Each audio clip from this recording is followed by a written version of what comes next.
சுரைக்காயில் நீர்ச்சத்து அதிகம் உள்ளது. இதனை இரவில் படுக்கும் முன் உட்கொண்டால் உடலில் நீர்ச்சத்தின் அளவு அதிகரிக்கும் மற்றும் உடல் சூடும் குறையும்.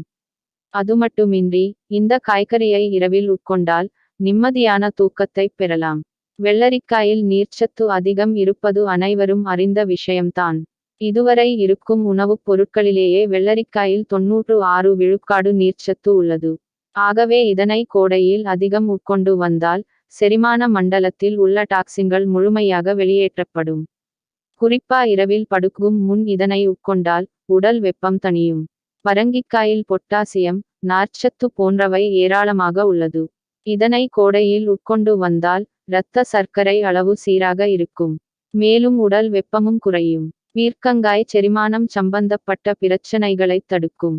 மேலும் இதிலும் நீர்ச்சத்து உள்ளதால் இதனை இரவில் உட்கொண்டு வர செரிமான கோளாறுகள் மற்றும் உடல் சூடு போன்றவற்றில் இருந்து விடுதலை கிடைக்கும். உருளைக்கிழங்கில் கார்போஹைட்ரேட் அதிகம் உள்ளதால் இது உடல் சூடு சம்பந்தப்பட்ட பிரச்சனைகளை எதிர்த்து போராடி இரவில் நல்ல தூக்கத்தை பெற உதவும்.